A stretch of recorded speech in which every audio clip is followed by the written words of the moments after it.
எனக்கு முன்பாக அமர்ந்திருக்கிற என் தாய் தமிழ் உறவுகளுக்கும் எங்களது பேச்சுக்களை ஆங்காங்கே நின்று கேட்டுக்கொண்டிருக்கிற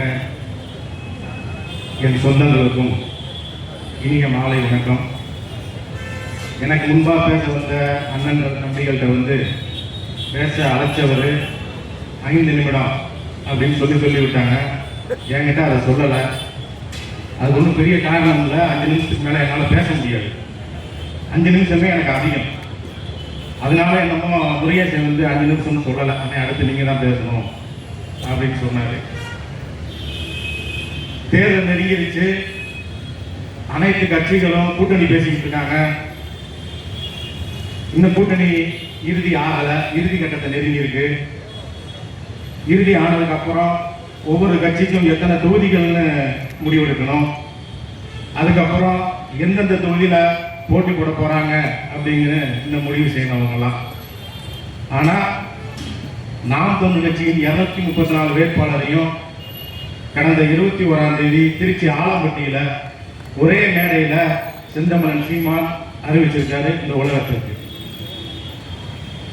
சரியா 10 ஆண்டுகளுக்கு முன்பாக 2016 நாம் தமிழ் கட்சியின் முதல் தேர்தல் களத்தில் இதே இடத்துல இதே மாதிரி ஒரு மேடையில் 2016 இந்த மேற்கு தொகுதியில் நான் வேட்பாளர். அப்போ எனக்கு வாக்கு சேகரித்தது, எனக்கு உடனே இருந்தது எங்கள் அண்ணன் மூத்தவர் டேவிட்டும் தம்பி விக்னேஷும். விக்னேஷ் தான் எனக்கு தேர்தல் பொறுப்பாளர். சின்ன பையன், அன்னைக்கு ஒரு இளநிலை படிச்சிருந்தான். அதுக்கப்புறம் 10 ஆண்டுகளாக இருக்கு. இப்போ வழக்கறிஞராக இருக்கா. ரொம்ப மகிழ்ச்சியாக இருக்கு. நமக்கு வேலை செஞ்ச ஒரு பையன் 10 ஆண்டு கழிச்சு எனக்கு எந்த தொகுதியில் வேலை செஞ்சானோ அதே தொகுதியில் வேட்பாளராக இருக்கிறது எனக்கு ரொம்ப பெருமையாக இருக்கு. இந்த நேரத்தில் தம்பிக்கு எனக்கு வாழ்த்துக்களை தெரிவிச்சுக்கிறேன். இந்த மேற்கு சட்டமன்ற தொகுதியில் திராவிட முன்னேற்ற கழகத்தினுடைய மாவட்ட செயலாளர் கொஞ்ச நாளைக்கு முன்னாடி வரைக்கும் தளபதி அவர்கள். அந்த பொறுப்பை கொஞ்ச நாளைக்கு முன்னாடி ஒரு 6 மாதத்துக்கு முன்பாக அது அமைச்சர் ஐயா மூர்த்தி அவர்களிடம் அந்த தொகுதி ஒப்படைக்கப்பட்டுச்சு. ஏன்னா கடந்த 3 சட்டமன்ற தேர்தலில் இந்த மேற்கு தொகுதியில திமுக தோல்வியடைந்து கொண்டே இருக்கு. அப்ப என்ன செய்யலாம் அப்படின் போது என்கிட்ட கொடுங்க, அந்த பொறுப்பை என்கிட்ட கொடுங்க, கூடுதலா அந்த தொகுதியை நான் பார்த்து திராவிட முன்னேற்ற கழக வெற்றி பெற வைக்கிறேன் அப்படின்னு ஐயா மூர்த்தி அவர்கள் அந்த பொறுப்பை கூடுதலா வாங்கிக்கிட்டு முதல் நிகழ்வா பறவை பக்கத்துல இந்த தொகுதியினுடைய திராவிட முன்னேற்ற கழக பொறுப்பாளர்கள் கலந்தாய்வு நடத்தினர். மிக பிரம்மாண்டமா நடத்தினர். பழங்கானத்தம் பாலம், அந்த பழங்கானத்தம் பழைய நடராஜ் தியேட்டர்ல இருந்து வழிநடுக பறவை வரைக்கும் பிரம்மாண்டமான தோரணங்கள், கொடிகள் அப்படிலாம் கட்டி, நான் இந்த தொகுதிக்கு பொறுப்பாளராக வந்துட்டேன், அதனால நீங்க எல்லாரும் என்னை சந்திக்கணும் அப்படின்னு ஒரு பிரமாண்டத்தை காட்டினாரு. அது கட்சிக்கார பொறுப்பாளர்களுக்கு. அடுத்து என்ன பண்ணாரு, இந்த தொகுதிக்கு உட்பட்ட அனைத்து பகுதிகளையும் இருக்கக்கூடிய பொறுப்பாளர்களை வச்சு என்னென்ன பிரச்சனை இருக்கு அப்படின்னு கேட்டு, நான் மேற்கு தொகுதியை சேர்ந்தவன் தான். நான் மேற்கு தொகுதியில் தான் குடியிருக்கேன். 7.5 ஆண்டுகளா நான் ஒரு வீட்டில் குடியிருக்கேன். 7 வருஷமா நாங்கள் போய் கொடுக்காத மனு கிடையாது, சாலை வசதி வேணும் அப்படின்னு. அப்புறம் தவிச்சு போய் விட்டுட்டோம். இவர் அந்த பொறுப்பு ஏற்ற உடனே அந்த ஒரு 650 மீட்டர் சாலை ஒரு 2 நாள்ல இப்படி எந்திரிச்சு போனா குண்டுகுடியெல்லாம் காணும். அந்த அளவுக்கு பம்பரமா சுழன்று எங்க பகுதி மட்டும் இல்ல, இந்த தொகுதி முழுவதும் என்னென்ன பிரச்சனைகளோ அதுல எல்லாம் சரி பண்ணார். சரி பண்ணிட்டு ஒவ்வொரு பகுதியா அவரை அழைச்சிட்டு அந்த குடியிருப்பு பகுதி மக்களை கூப்பிட்டு நன்றி சொல்ல சொன்னாங்க. இவர் தான் ரோடு போட்டவர், ரோடு போட காரணமா இருந்தவர் இவர் தான், இந்த தெருவில் இந்த பகுதியில் இந்த நன்மை நடந்ததுக்கு இவர் தான் காரணம் அப்படின்னு நன்றியை பெற்றுக்கிட்டாரு. இதெல்லாம் எதுக்கு செஞ்சாரு?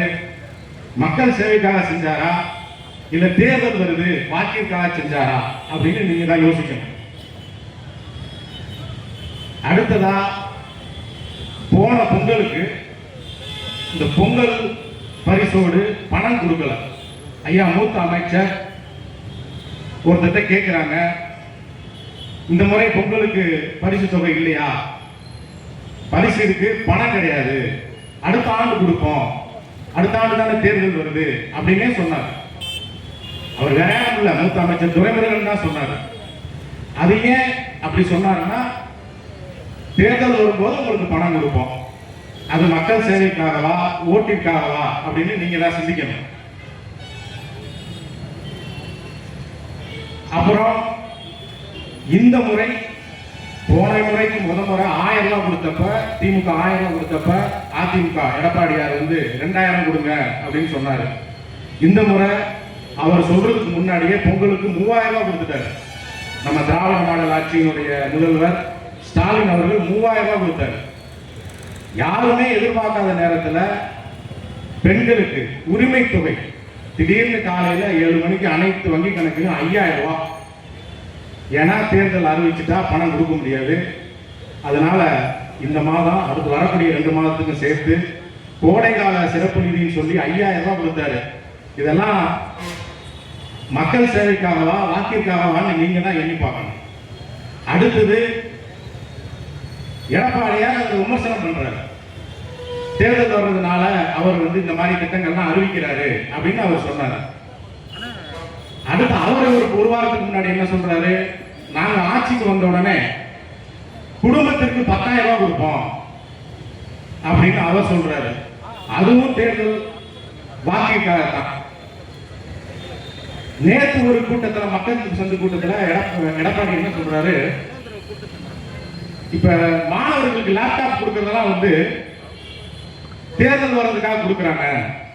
இவர் சொன்னா 10,000 கொடுத்தா மக்கள் சேவைக்காக. திராவிட முன்னேற்ற கழகம் மாணவர்களுக்கு மடிக்கணினி கொடுத்தா அது தேர்தலுக்காக. நாங்க என்ன சொல்றோம், இது எல்லாமே தேர்தலுக்காக தான்.